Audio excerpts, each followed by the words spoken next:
Now, just to recap, there are four main types of schools. The first is the Anadolu Lycée, which is the public government subsidized high-level education school. There's the Fen Lycée, which is the science government sponsored or government subsidized high education institute. There are the private schools, which on average are anywhere between 15,000 lira and 20,000 lira a year. That's roughly between $10,000 and $15,000 a year, which offer English education, and often multiple foreign languages such as French and German, and opportunities to take music classes and many different sports. And then there is the government-sponsored but lower level public high schools. Now, you did mention that there was a testing system to get into the Anadolu Lycée that's very competitive.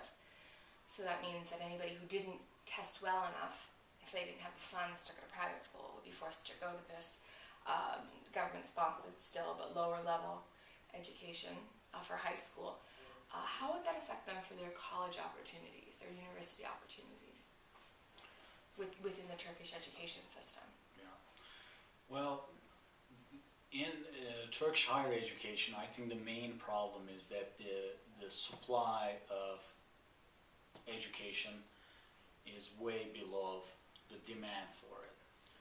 Every year there's something like 1.6 million people taking a university entrance exam, but there are only 125 colleges that they can go to.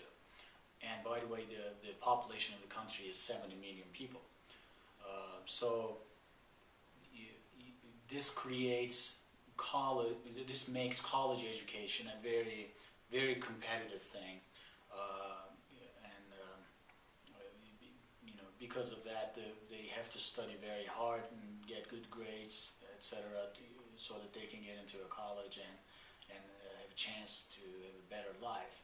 But those students who are either not fortunate enough or have for any reason could not perform at the same level as the others are academically, their chances are either not going to college or going to a college that's ranked lower, maybe the last 60 in that ranking of 125 colleges. Those would be their options. I still think that there's still a great deal of benefit that they get from going to those colleges, no matter how relatively lower ranked they are.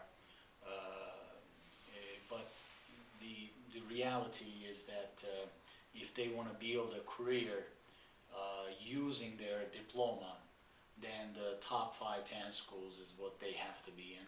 The others would not provide the same level of support to them in their careers. That's the reality.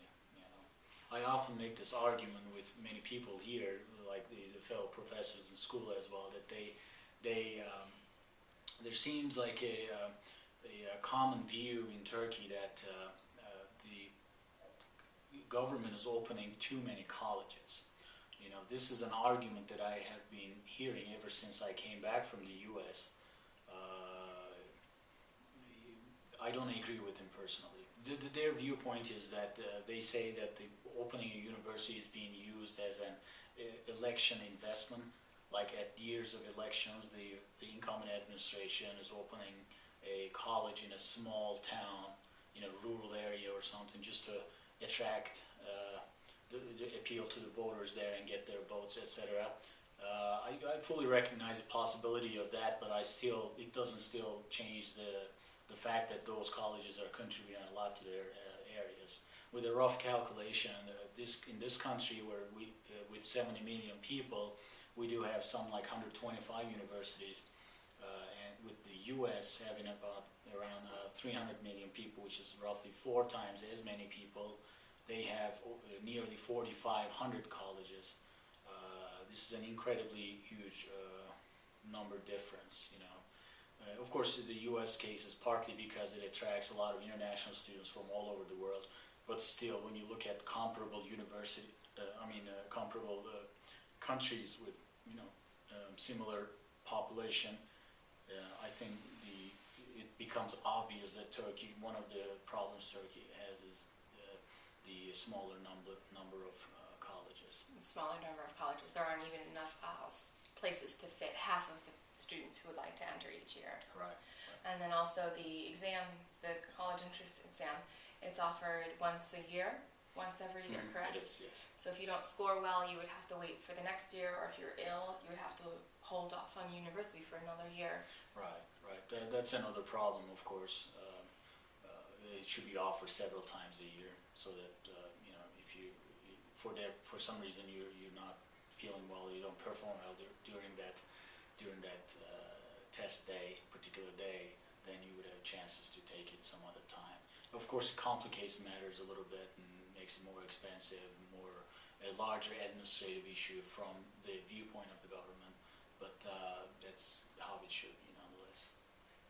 Now, we've talked a little bit about the Turkish system of education.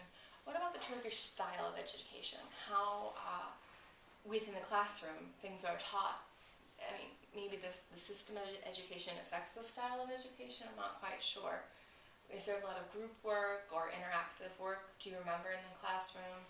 Or is it more teacher-centric, with the teacher giving you information that you need to write down or memorize? How would you say the style of teaching would be, especially maybe in primary or secondary school?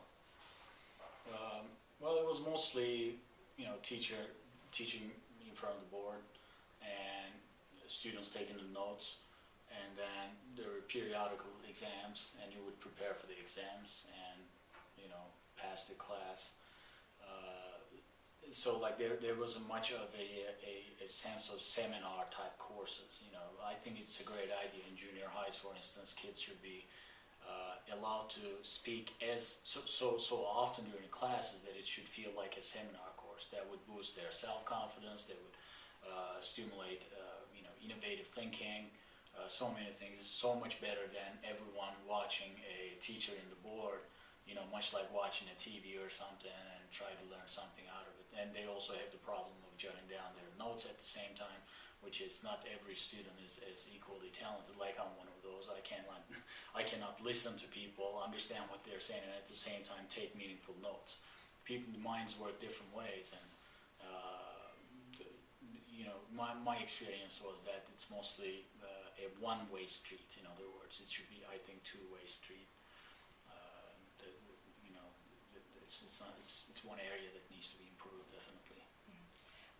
In school, primary, secondary, or maybe even in undergraduate, did you have a particular professor or teacher that you really liked or really appreciated their coursework?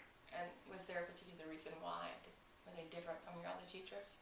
Yeah, I remember at junior high and high school, which was both the same school, by the way, just a continuation. I liked my Turkish literature teacher a lot, because she was a very caring and loving person who it was like a mother to everyone, So I think personal likability is a crucial factor in learning, And a teacher I didn't like my physics teacher, because he wasn't tolerant of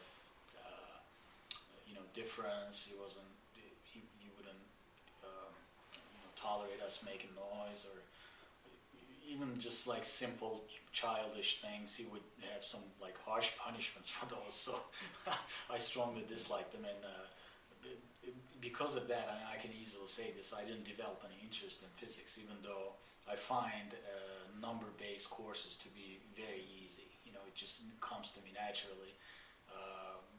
It's so much easier than reading long texts and try to understand what they're saying for me, but I never really got into science-related things. And not surprisingly, I studied Turkish and math in my area for the high school. By a harsh punishment, can I ask what you meant? Yeah, well, it would take several different forms. One of which was, he would hit our hands with a ruler. That was his favorite. And this was in the late 80s, early 90s? This was, early 90s, first half of 90s. Okay. Verbal abuse was, of course, one. Like, he would say bad things to you, mean stuff, to put you down, which is all wrong stuff. You know, we were so scared of him that, you know, I guess that was his way of keeping us in line. But like I said at the beginning of this conversation, that I think a crucial role of teacher is to make kids develop interest in the subject material, so that, you know, there's that law of relativity, or, you know, whatever you're teaching about physics, maths, chemistry, it's not just some sort of cold, you know, dismal information that's inapplicable to their lives. They should be something that's very interesting. They should be able to see it in their own personal lives outside of school. But that type of mindset, and teachers do not allow this.